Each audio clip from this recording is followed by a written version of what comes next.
Well, good morning, guys. Ida is officially here in Pennsylvania. My man here's getting soaked. I don't know how many he's picking up, probably six or so. I'm just sitting here to grab one at Copart, obviously. But I had a nice, was probably gonna be, after editing, it was probably gonna be 20 minutes or so. I probably had 25, 30, 40 minutes of footage. And let's just say a word. Rest in peace, GoPro. My last working GoPro. Left it on the trailer when I was unloading these beds at Autoport, which is at the port of Wilmington, I think. You don't have to have Twick or anything, but it's an auto shop there. I think they take trucks directly from the port and then put utility beds and stuff on them there, instead of having them to truck them twice. Yeah, so the guy who was unloading didn't speak very good English, and I was trying to help him. He was trying to listen to me, but he didn't speak very good English, so I was kind of worried that there was these big box beds, and I was kind of worried he was going to drop one, so I set the GoPro up just in case, just to cover my butt, and I left it on the trailer. I guess the magnet failed or just wasn't strong enough, because coming down 95, I got about 30 minutes into the trip and I was I stopped and it was gone. I've done that before. I've left it on the trailer and I've gone back there and it's on the trailer, but it was gone. So I don't know if I'm gonna go back to GoPro, or I have a nice camera. I have a Canon 250D and I love it. It's just bulky. I like something that I can either strap onto me or set up real easy on a small tripod. So I think I might go with the Insta360 Go 2, I think it's called. It's the 360 one, but then it shoots regular as well, and it's only like this big, and it has a hat clip, it has a magnet clip, so I might go with that and see how I like, instead of getting a new GoPro, because you guys know how frustrated I was with that GoPro. But anyways, so this video is going to come out a little late, obviously, because of that. I lost the memory card, I lost all the footage, and lost the GoPro. So let's wait out some rain here, and obviously I don't have my rain jacket on, which is at my house. Gonna load this van up for a customer of mine, and then we're gonna call it a day. We're not driving in this hurricane. We're expecting here in my area 6 inches of rain, so it ain't worth it. And I have to walk 2 auctions for my reload, and I'm not doing that in the rain, to be honest with you.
It's a beautiful day in the neighborhood. I really cannot believe this totaled this thing out. And insurance companies really aren't fixing anything anymore.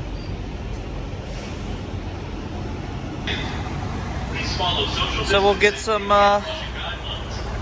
fuel here.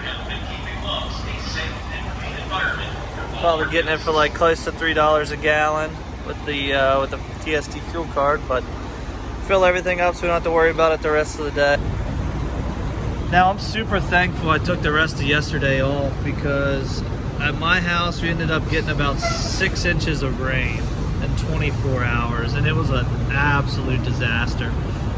The other thing was, where I picked that BMW up in Annapolis, Maryland, they actually had a couple tornadoes go through there. I was watching it on the news last night, and they had some pretty bad damage, so I'm happy I just decided to stay safe and just call it a day after we picked up that van in the rain yesterday. But we'll get it knocked out, and full day today, half day tomorrow, and then we got a little bit of vacation for Labor Day. Welcome to doing residential deliveries in Pittsburgh. One of my least favorite things to do. I have had plenty of bad experiences in Pittsburgh, one being my trailer getting hit by another truck, and the gentleman took off, and I had a bent axle and blown tire, had to chain the axle up, cancel the load, drive home, blah blah. Spend $650 on an axle, then get the hanger brackets for the springs cut off and re-welded for the proper size, because they have the correct spacing in stock, and I needed an axle to get back on the road. So that being said, I told this guy there's a supermarket up here we're going to meet at, and hopefully that makes things a little easier for me to get in and out.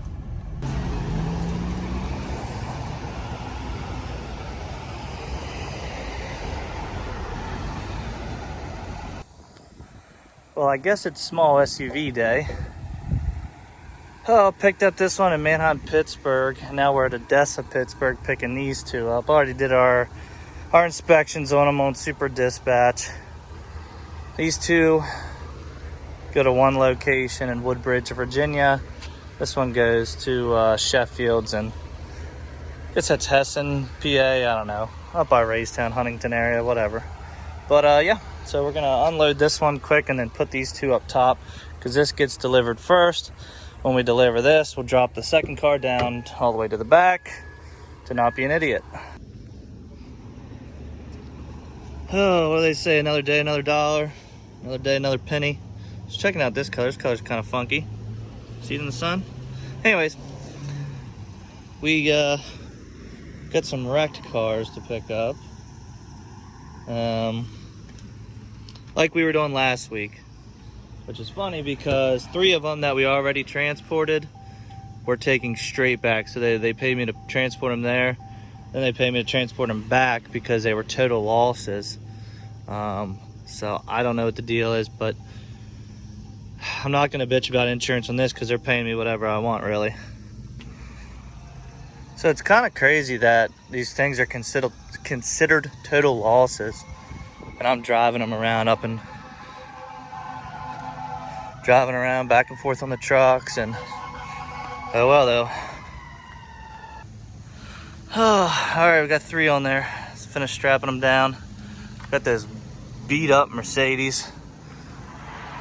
What is this? A Camry and a Sentra. Guess this one's not a total loss. These aren't total losses. They're just going to be transferred to be fixed, because they're too busy here. But that one needs a bumper cover. But get these ramps and a couple more straps on, and get them dropped off.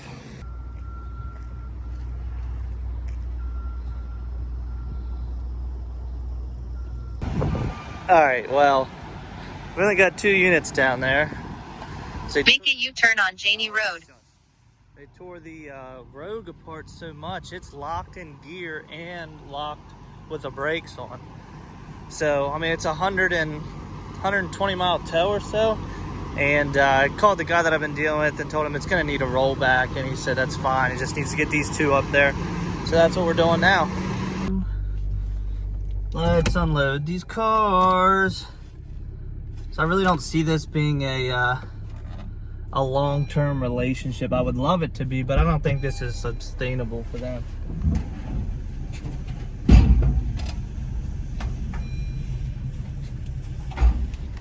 The only reason I say that is because insurance company sees them transporting these back and forth like this, unless they're paying for it out of pocket, which I doubt it, because the rate that I told him, with these being, you know, wrecked cars and having to take extra time and you know, extra securement and stuff, like with hoods and like all this stuff in the car. Don't get me wrong, like I charge for my time, but I don't feel like I should have to walk up and pick up, you know, all this stuff because they were too lazy to do it when they tore it apart, and they've known for days that the car was being totaled and being transported back. So I don't know, I'm not that mad about it.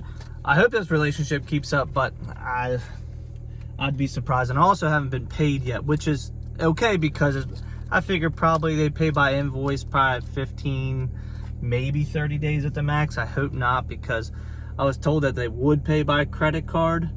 But with QuickBooks, you can see if someone opens the invoice, and he opened the first invoice, but I have never met the guy I sent the invoice to. So we haven't had that one-on-one interaction. So we'll see. I don't get it, but I'm also not in the body shop business, and I'm just there to transport them from A to B. Well, I guess summer's still reminding me that it is here. Beautiful day to walk Manheim. I only came for 2, leaving with 3.